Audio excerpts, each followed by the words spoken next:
Bonjour à tous, pour ceux que je n'ai pas croisés. Je remercie les organisateurs de m'avoir convié pour traiter de ce sujet qui me tient à cœur, puisque c'était mon ancien cœur de métier, puisque je travaillais dans un centre pédiatrique précédemment. Alors la question qui m'a été posée, c'est est-ce qu'il faut encore endormir les enfants? Je vais restreindre un petit peu le topo à l'ALR périphérique spécifiquement. Parce que la population pédiatrique, c'est quelque chose d'assez large. On va restreindre ça donc, à l'ALR périphérique. Est-ce qu'il faut encore endormir les enfants pour l'ALR périphérique? Alors, classiquement, qu'est-ce qui se passe en pédiatrie? En pédiatrie, quand on a un enfant chez qui on doit faire une intervention et une ALR, cette ALR, elle est faite à but analgésique et elle est souvent pratiquée sous anesthésie générale endormie. Ici, on a l'exemple donc de la réalisation d'un bloc axillaire chez un patient intubé ventilé, sous échographie, au bloc opératoire, sur la table d'intervention avec le respirateur derrière. Voilà, c'est classiquement comme ça qu'on réalise l'ALR en pédiatrie, l'ALR périphérique en pédiatrie.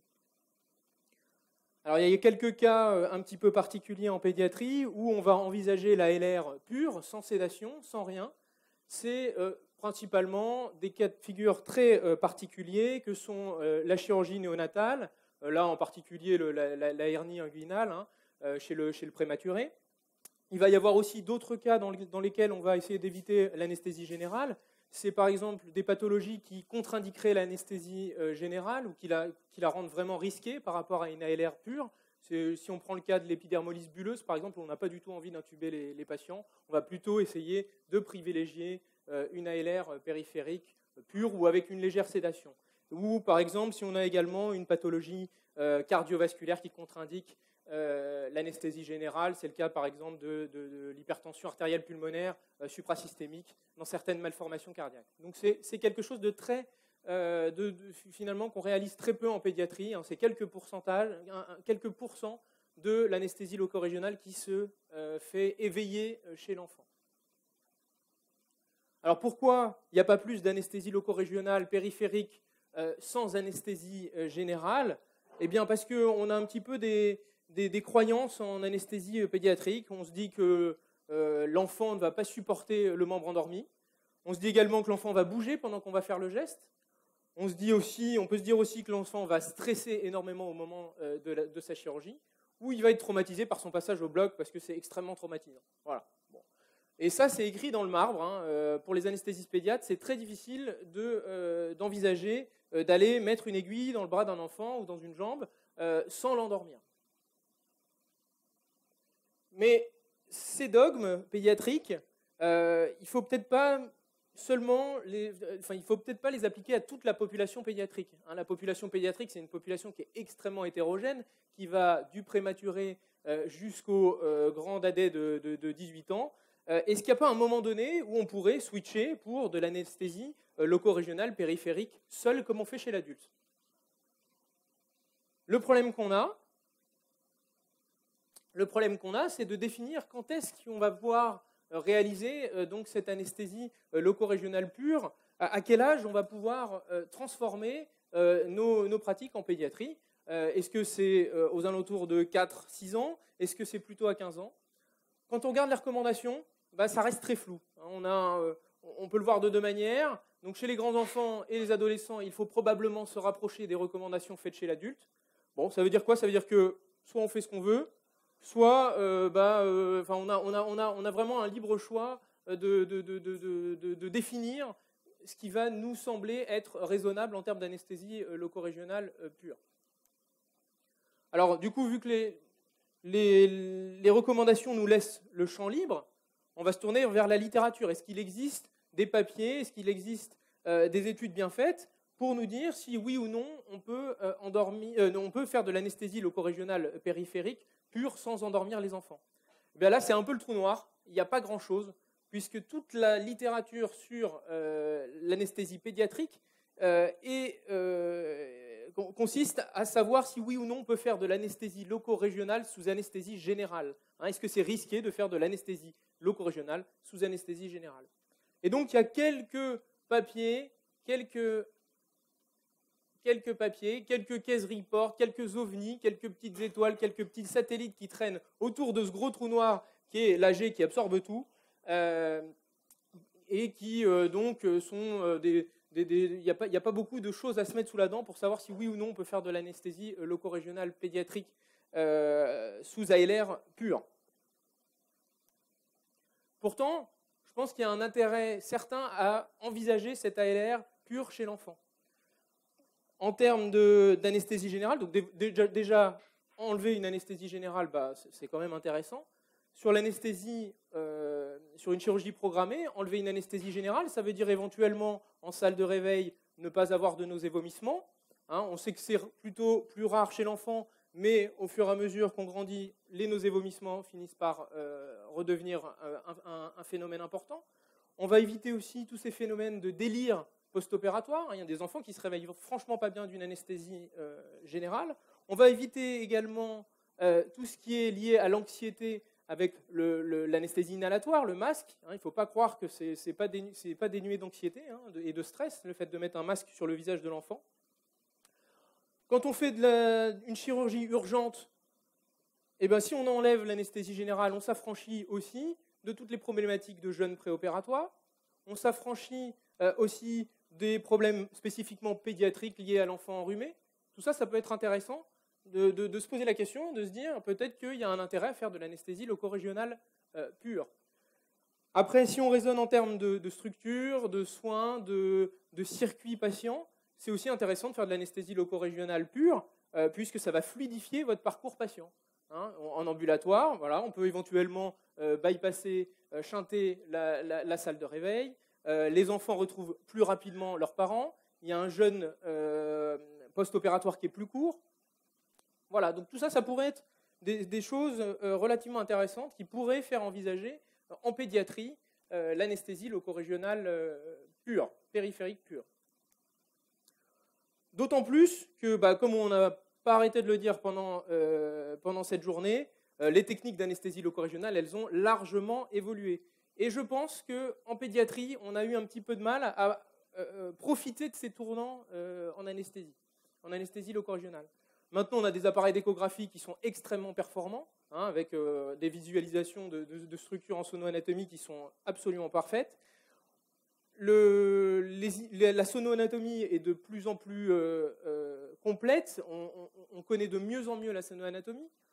On a à notre disposition des aiguilles hyper-échogènes à biseau court pour limiter les traumatismes, pour améliorer la visualisation de l'aiguille. Donc tout ça nous permet de faire un geste qui est de plus en plus sûr. De plus, on utilise des drogues de moins en moins concentrées, avec des volumes de moins en moins importants. Donc on va pouvoir s'affranchir de toutes les problématiques concernant la toxicité des anesthésiques locaux en pédiatrie, en réduisant les volumes, en réduisant les doses. Et en s'approchant de plus en plus près des nerfs avec les techniques d'échographie qu'on a maintenant. Le bloc a également changé, nos techniques ont changé, mais le bloc a changé avec l'apparition de nouveaux dispositifs qui permettent de vivre différemment le bloc opératoire. Il est plus rare maintenant, dans un bloc opératoire, qu'il soit pédiatrique ou adulte, de trouver des casques de musique, de trouver des tablettes tactiles pour regarder du contenu vidéo ou jouer à un jeu. Ou même d'avoir des casques de réalité virtuelle pour effectivement essayer de partir de ce bloc opératoire. Et puis, le circuit de soins a changé aussi. On fait de plus en plus d'ambulatoires. On va atteindre bientôt des objectifs de 70% d'ambulatoires dans nos structures. Il faut que le circuit soit de plus en plus fluide. Et l'ALR a son rôle à jouer là-dedans, notamment dans toutes ces problématiques de RAC et d'ambulatoire. Alors maintenant, on s'est intéressé à la technique, on s'est intéressé à l'anesthésie, à l'hôpital, mais on va se recentrer quand même sur le patient. Est-ce que lui, l'enfant, on pourrait éventuellement lui faire une ALR périphérique pure? Mais c'est le parfait candidat à l'ALR, en fait, l'enfant, en termes techniques, uniquement pour l'instant. C'est un patient qui est très échogène. Les enfants sont réputés très, très échogènes, puisqu'ils sont très concentrés en eau, plus concentrés que les adultes, et donc on voit extrêmement bien les structures. Quand on va injecter nos produits, les espaces de diffusion, ils sont extrêmement importants chez l'enfant. En injectant quelques cc, on décolle tout, ça diffuse partout, et c'est extrêmement facile. Il y a une très très bonne diffusion dans les tissus des anesthésiques locaux chez l'enfant.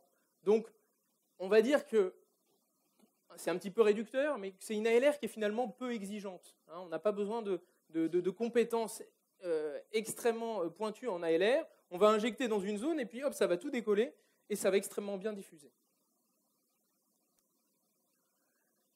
L'enfant, il a aussi cette particularité, c'est que c'est le parfait candidat pour être distrait. Dès qu'ils vont avoir quelque chose qui va permettre de sortir d'un contexte qui ne leur plaît pas, ils vont prendre ce chemin-là. Donc, ils ont un imaginaire qui est extrêmement développé, ils sont très réceptifs à la distraction, à l'hypnose, au fait qu'on leur détourne l'attention. C'est assez facile chez les enfants, c'est beaucoup plus facile que chez l'adulte. Et on a la chance que nos gestes d'ALR périphérique, quand ils sont superficiels, sont peu douloureux. Et donc on va pouvoir utiliser plusieurs techniques pour distraire l'enfant. Alors on a parlé ce matin de l'hypnose, Victor vous a parlé de l'hypnose, mais à minima on peut faire de la communication thérapeutique et ça marche bien, ça marche déjà très bien chez l'enfant. Et puis après on peut se doter de matériel un petit peu plus évolué, un petit peu plus performant, pas performant, excusez-moi, mais d'autres matériels alternatifs à l'hypnose et à la communication thérapeutique, des tablettes, de la réalité virtuelle éventuellement. Nous, on a fait le choix de prendre des tablettes, puisque ça permettait à ce que l'enfant choisisse un film ou un jeu et s'immerge dans l'ambiance de la tablette tout en restant avec une communication avec l'enfant qui reste possible, une communication qui reste possible. La réalité virtuelle, ça a tendance à être très immersif. L'enfant peut être un petit peu éventuellement désorienté par ce qui se passe, il a un peu de douleur, il va tourner la tête et puis il ne va pas forcément avoir des repères. Il peut être un petit peu... Bon, ça peut être un petit peu plus difficile, mais bon, je pense que toutes ces techniques-là, quand on les maîtrise bien, ça peut très bien se passer avec un enfant.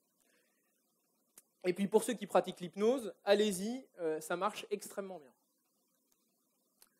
Alors, pour vous montrer que les tablettes, ça fonctionne extrêmement bien chez l'enfant, je ne vous apprends rien, tout le monde a déjà vu des enfants scotchés sur la tablette. Je voulais vous montrer cette vidéo qui est extrêmement éloquente, qui est en fait une expérience d'une boîte d'agroalimentaire italienne qui a donc mis autour d'une table des enfants d'une même famille. On leur a collé une tablette et puis, progressivement, alors je veux bien qu'on mette la vidéo, progressivement, on va changer l'environnement autour d'eux. Donc ils sont tous attablés, voilà, en famille, et puis progressivement on va changer l'environnement autour d'eux. On va d'abord changer des choses un peu mineures, les cadres, les fleurs, et puis après on va aller un petit peu plus loin, on va carrément se déguiser, l'enfant imperturbable, bien sûr, il ne remarque rien, on va changer même les membres de la maman. On va changer la maman, le papa, et puis après on va changer les frères et sœurs, parce que ce n'est pas suffisant. L'enfant est toujours devant sa tablette et ne remarque absolument rien. Voilà, encore un petit frère ou une petite sœur qui va être changé. Voilà. Très éloquent. Et cette immersion dans la tablette ne va s'arrêter que lorsque un des participants va arrêter la connexion sur la tablette. Et là, l'enfant va regarder. Ah, mais qu'est-ce qui s'est passé? Ah bah oui, tout a changé autour de moi. Voilà. Donc cette vidéo, je la trouve intéressante parce que c'est pas de la médecine, c'est un petit peu, voilà, c'était un petit peu rigolo de vous la montrer. C'est très éloquent et ça montre vraiment qu'avec une tablette, les enfants sont complètement absorbés. Complètement absorbés. C'est un peu flippant d'ailleurs pour la vie de famille. Voilà, entre parenthèses. Voilà. Alors en pratique, comment ça pourrait se passer? Alors je vous ai mis là des exemples de ce qu'on fait nous à Quincy. C'est des fractures d'avant-bras, des fractures de coude, des plaies de main. Et on va pouvoir éventuellement envisager, nous on envisage l'ALR à partir de 6 ans. En gros c'est 5-6 ans, donc à partir d'un âge scolaire. C'est-à-dire que l'enfant est en mesure de communiquer, de comprendre, de s'approprier l'environnement et de pouvoir communiquer avec le soignant. Comment ça se passe? Donc on voit le patient avec sa famille en consultation d'anesthésie. On prévient que ça va être donc une ALR périphérique pure. En général, les parents sont ravis qu'on ne fasse pas une anesthésie générale, ils sont tout contents. L'enfant, on lui donne une tablette. Avec la tablette, donc il va choisir un film à l'aide de ses parents. Et on va le laisser avec la tablette, plusieurs minutes. Une dizaine de minutes, 10 minutes, un quart d'heure, le temps qu'il rentre dans cette ambiance immersive de la tablette. D'accord ? Ensuite, on va donc lui poser sa voie veineuse périphérique. Au préalable, si on le souhaite, et c'est ce qu'on essaie de faire, on va mettre un patch d'EMLA pour éviter la douleur. Et puis, si on a suffisamment de temps, c'est pareil, si on voit les patients suffisamment tôt, n'hésitez pas à mettre éventuellement un patch d'EMLA au niveau de la zone de ponction d'ALR. D'accord ?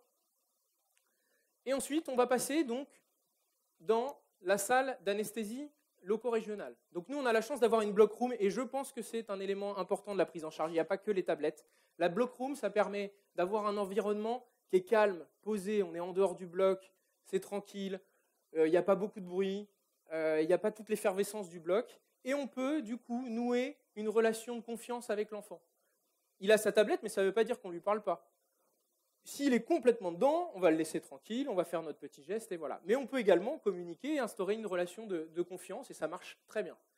Je vous invite aussi, si vous êtes amené à faire ça, à ne pas être trop nombreux. Souvent, dans les centres pédiatriques, on est 15 et puis tout le monde y va de sa question. Et ta maîtresse, elle s'appelle comment ? Et ta chanson préférée, c'est quoi ? Et qu'est-ce que tu aimes bien comme dessin animé ? Et ton petit frère, il s'appelle comment ?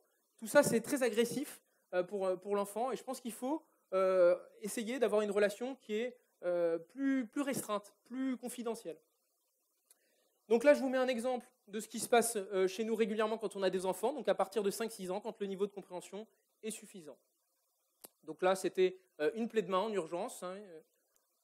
Voilà, et donc c'est mon collègue Thierry Garnier qui est en train de faire donc un bloc axillaire. Vous voyez qu'il utilise donc du matériel adapté. Il a une sonde d'échographie canne de golf, qui permet d'avoir une visualisation correcte là, sur de la pédiatrie où les espaces sont quand même relativement restreints. Et donc, on voit bien que cette jeune fille, elle regarde un peu ce qui se passe, mais en gros, elle en a à peu près rien à faire.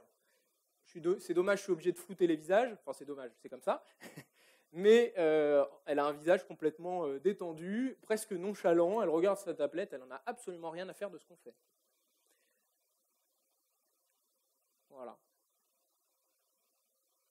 Et vous voyez, c'est plutôt calme, détendu. Elle ne bouge même pas son bras. On n'a pas besoin de tenir le bras. Tout se passe très tranquillement. Cette jeune fille, elle a 9 ans. Voilà, 9 ans.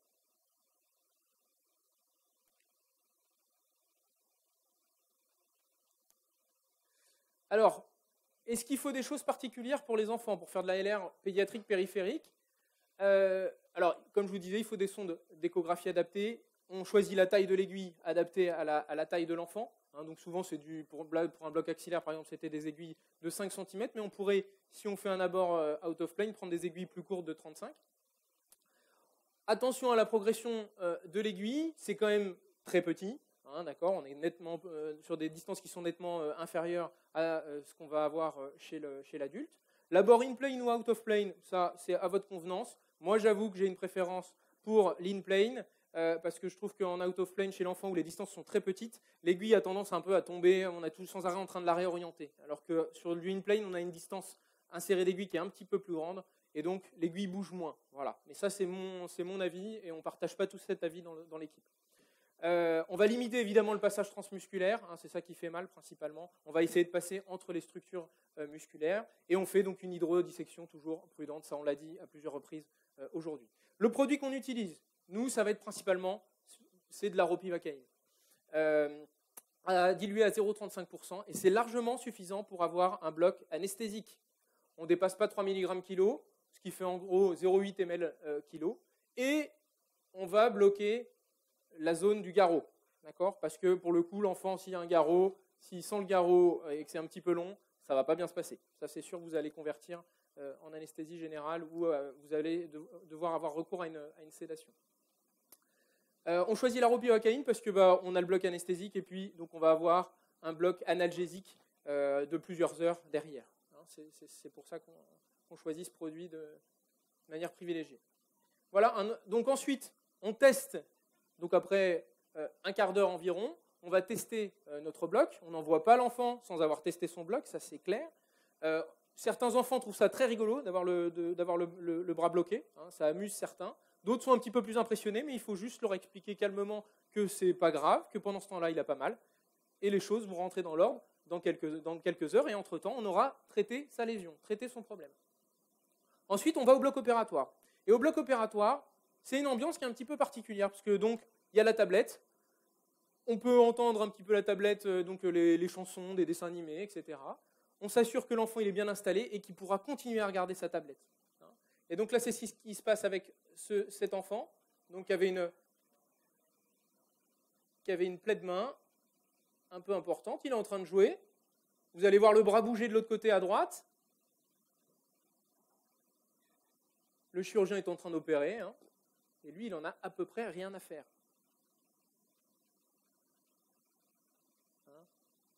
Voilà. Et ça, c'est pas des histoires de chasse. Hein. C'est ce qu'on fait quasiment. On en a 1 à 2 par jour, comme ça, qu'on fait donc sous anesthésie loco-régionale pure. Voilà. Et lui, il joue à son jeu. Ce qui l'intéresse, c'est de faire le plus de points possible. Sa chirurgie, il en a à peu près rien à faire. Un autre exemple, cette fois-ci, donc là, le précédent, il avait 7 ans dans mes souvenirs. Là, un gamin un petit peu plus grand, qui avait 9 ans. Là, c'était un bloc sciatique poplité pour une chirurgie programmée. Et c'était des kystes synoviaux au niveau du pied. Eh ben, pas de grande différence. C'est-à-dire que là, il est en train de regarder l'âge de glace. Et que de l'autre côté du champ, donc il est confortablement installé, hein, tranquillement. Il y a le champ pour qu'il ne voit rien, évidemment. Et puis, donc, de l'autre côté, le chirurgien est en train d'opérer ces petits kystes au niveau du pied. Voilà. Ça pose vraiment aucun souci. Et on n'a pas l'impression que les enfants sortent traumatisés du bloc opératoire. Voilà. C'est toujours le même. Et limite, on l'embête. Hein. Quand on lui pose des questions, il n'en a à peu près rien à foutre. Il veut impérativement garder son film et le finir. Parce que ça, c'est un grand drame avec cette technique, c'est qu'on finit pas les... En général, on a du mal à finir le film. Voilà. Et puis, donc, ce que je vous disais, c'est donc il y a nos techniques anesthésiques, il y a l'enfant, donc on essaye de gérer son angoisse, son stress, et puis il y a toute la partie chirurgicale. On ne va quand même pas oublier le chirurgien dans la bataille, c'est lui qui fait l'intervention. Et le chirurgien, alors nous on a la chance d'être un SOS main, donc il a largement l'habitude d'opérer les patients sous anesthésie loco-régionale pure et à leur parler. Mais quand c'est la pédiatrie, c'est le happy block, moi ce que j'appelle le happy block. Et donc on voit des chirurgiens qui se mettent à chanter. Voilà, bon on n'a pas le son, j'ai mis les sous-titres mais il était en train de chanter Vaiana, voilà. Donc on voit bien, il est en train de lui retirer une plaque. Hein. C'était une ablation de matériel après une fracture des deux os de l'avant-bras où il avait mis une plaque. Voilà, et elle est en train de regarder tranquillement sa petite vidéo. Voilà.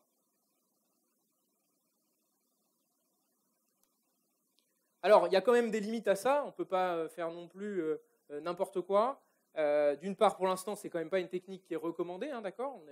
Que les choses soient bien claires. Les limites, c'est quoi ? C'est principalement l'âge, la compréhension et l'adhérence du patient à toute cette prise en charge. Il y a des patients chez qui ça ne marche pas. On aura beau faire tout ce qu'on veut, 6, 7, 8 ans, 15 ans, il y en a chez qui ça ne marche pas. J'estime à peu près, dans ce qu'on vit tous les jours, qu'il y a à peu près 80-85% des patients qui vont avoir cette prise en charge et pour qui ça va très bien se passer. Et il y a environ donc une quinzaine de pourcents, 15 à 20% des patients chez qui on aura beau faire tout ce qu'on veut, ça ne marchera pas. Dans ces cas-là, on fait, donc avec un signe, ou en tout cas, on fait une sédation, et c'est largement suffisant. Une sédation avec kétamine, hypnovel, scopé évidemment, on passe au bloc opératoire et ça se passe très bien. Dans de rares cas, on est obligé de passer à l'anesthésie générale. Les limites également, donc, vis-à-vis du geste anesthésique, il faut quand même des équipes expérimentées en ALR. On ne va pas passer 15 minutes à faire un bloc axillaire. D'accord ? Il faut quand même que ça aille vite. Il faut quand même que ce soit fait de manière rapide pour que l'enfant tolère le geste. On ne va pas non plus abuser et prolonger les choses. Les autres petits soucis qu'on va avoir, c'est que oui, effectivement, on va travailler encore et encore en pédiatrie hors AMM. On est toujours, enfin, pas toujours, mais dans la très large majeure partie des cas, quand on fait de l'anesthésie pédiatrique, tous les produits qu'on utilise hors AMM. Et ça va être le cas là de notre ropivacaïne qui est un petit peu plus concentré. L'autre chose, l'autre limite, c'est qu'il faut que le chirurgien soit d'accord pour faire ça. Là, on est dans des centres. Là, on travaille dans un centre adulte, qu'ainsi c'est quand même plutôt axé sur l'adulte. Quand vous êtes en pédiatrie, à l'inverse, les chirurgiens, ils n'ont pas trop l'habitude de travailler avec des gens qui ne dorment pas. Donc, il faut aussi que votre chirurgien, il soit d'accord pour faire ça. Dans des centres pédiatriques, ça peut éventuellement poser quelques soucis si le chirurgien n'a pas l'habitude. Il ne faut pas non plus masquer un syndrome de Loge. D'accord ? Mais ça, c'est comme chez l'adulte, c'est les mêmes considérations que chez l'adulte. Pour l'ALR, on revient sur les mêmes choses. Voilà. Je vous remercie. C'est ce que j'avais à vous dire sur l'ALR périphérique pur en pédiatrie.